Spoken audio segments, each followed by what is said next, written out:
of the morning because we've been on the road for 2 hours. Woke up at 6 a.m. to get to a tour we have booked called Into the Glacier, where we will be going inside of a glacier. So we're very excited for that. It's one of the few things we actually booked for the trip, and they take you out on this big off-roading vehicle that can go over the ice out to this glacier. So it should be quite the adventure and a once-in-a-lifetime experience, because who can say they've been in a glacier? So we're gonna do that. Stay tuned.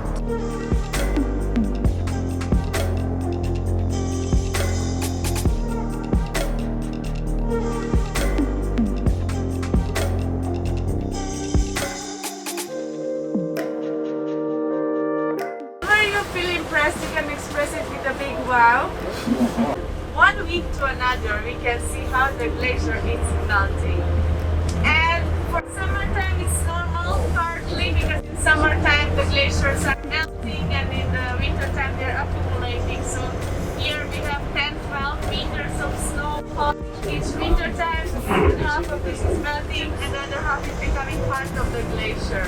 So now it's partly normal that we see all this water around the glacier, but since the melting is faster than the accumulation, do you know the name of the glacier we are going on?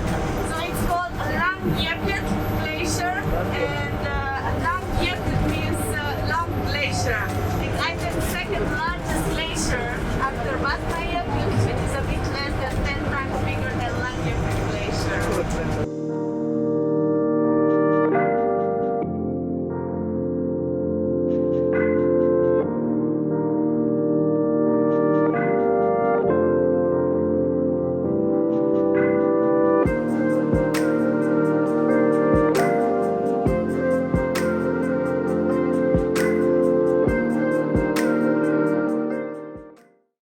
So look, the tunnel started with 500 meters, 1,500 feet, but now it's getting close to 700 meters, 2,100 feet. We're going to be anywhere between 10-15 meters up to almost 50 meters, so like 30-45 feet up to 150 feet. Remember, there's no need to be scared or afraid. You should be terrified.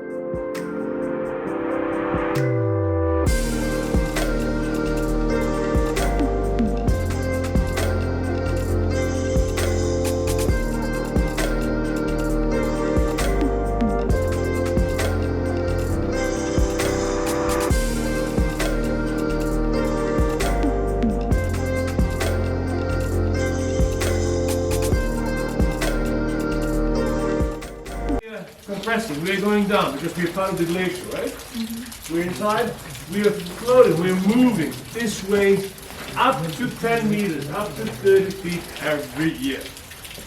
Right. So we're gonna go just over there. There are box of crampons. I'm gonna be standing behind. You're gonna walk in front on the mats all the time. I'm gonna tell you what size fits your shoes. You're gonna go in the circle, sit down, and then we're gonna...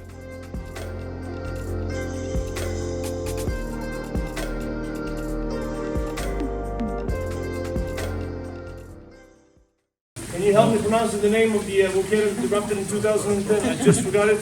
Oh God. So what part of the area Hruanfossar you do not understand? I'll do that. 3 words combined together. First one is Eyja. Eyja. Eyja. Eyja means island. Okay. Second one is Fjalla. What? Fjalla. Fjalla.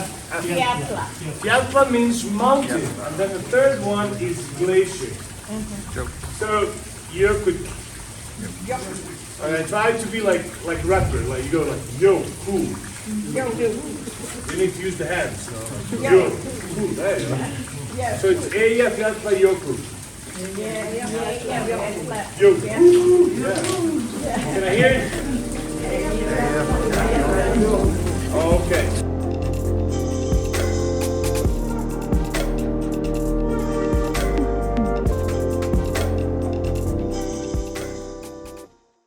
And then after weeks of digging and excavating everything outside, they realized that sound that they could hear was actually their own echo. As a result of that, this is the most romantic tunnel of the world because it has the heart shape. So far we had, I think, 40 weddings. Yeah, believe me. We had probably more than 80 proposals that we know of. And if anybody here is not married, I can see a few couples are knowledgeable, we can do it. Are you married? Yeah, okay. So, has she proposed? No pressure, buddy. What about you? Have you proposed? And she said yes. Yeah. That's because she felt the pressure. So yeah, think about it, you know. You have a few more minutes. You know, let's give them a time. Who is already married? Please show me your hand. Okay, we can do the divorces as well. He's ready.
That's the end of our glacier tour. And it was really striking as we were driving up to the glacier to see how far it's receded. Not only in 40 years, but in the last year they had a marker from 2020 to now where the glacier is. And I'd say it's probably a good like 100, 200 feet. It's shrinking every year. Yeah, it's very alarming to see how much it's receded over the years, and they're using the glacier as a tool to inform people about global warming and climate change, because you can see it very prevalently how much it's affecting the glaciers. They predict in 50 years that the glacier we went to probably will no longer be there because of all the melting and stuff. So it was definitely eye-opening and pretty cool because, you know, in 50 years, like they said, it might not be there. So we get to say now that we went inside a glacier, and not many people can say that, especially in the upcoming future. But we got a sandwich, ham and cheese sandwich here from, they have a little mini market and also a bistro. But we didn't go in there. We just went in the mini market and got a little something to eat so we can sustain ourselves for our next stop. And we got the orange drink. We had the grapefruit one earlier. This is the orange. But we're going to stop at some waterfalls next. So we'll see you there.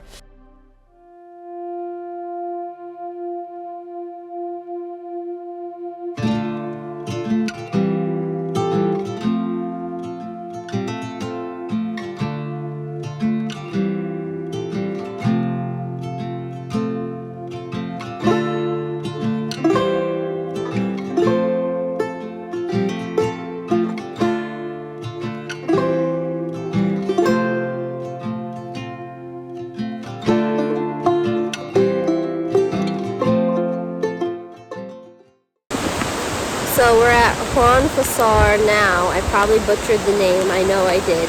But it's raining if you can't tell, so we're making it a quick stop. But this is very impressive, unique waterfall we haven't seen yet. And it's like a smoky blue coming off of it.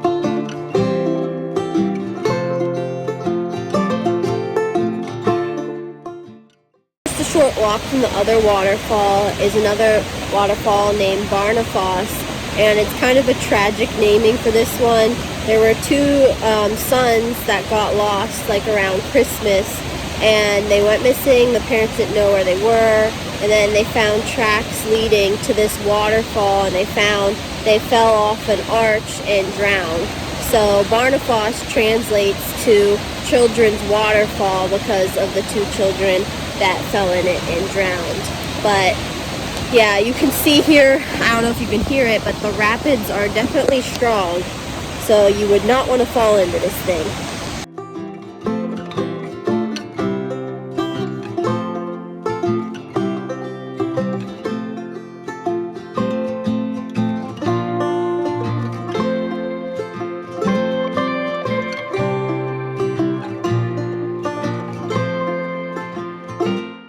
Been rained on, we're pretty soaked, and we had some other things we were gonna do today, but we just don't feel like being miserable in the rain, so we might do them tomorrow afternoon if we have time, but if not, it's okay, not a deal breaker. So right now we're headed to the capital city of Reykjavik, and that's where our Airbnb will be for the next 2 nights. So yeah, we're excited to see the capital and maybe get some food there and walk downtown tonight, weather permitting.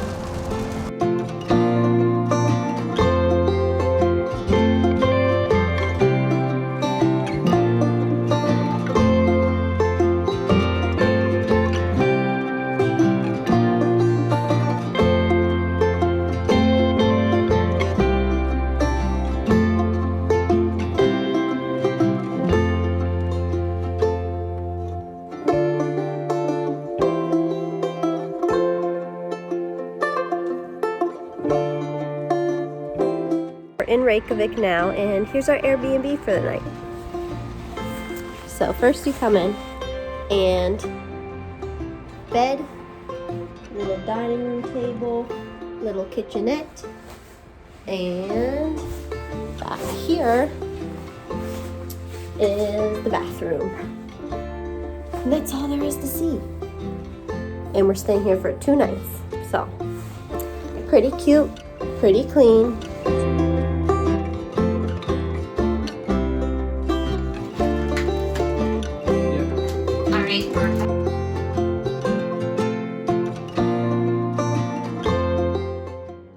Now that we're all settled in at our Airbnb for the night in Reykjavik, we are going to just relax because this trip has been go, go, go. Any first impressions of Reykjavik, Matt? It's pretty crazy that you go from straight nature to a town of like 300,000. So it's a very shocking realization from living in the wild for 6 days. Yeah. I don't know if it's something about the smell of like all the gas emissions here, if it's just for this area, or if it's just because we've been so remote that now that we're back into civilization, we're much more sensitive to it, because we can just like, we're hypersensitive to all the fuel, the gas smell coming out of cars. Like, it's bad. But I'm excited. Tomorrow we're gonna explore Reykjavik and do a little bit of a food tour because we love food. Who doesn't love food? So we got some fun stuff planned. So tune in for our next video.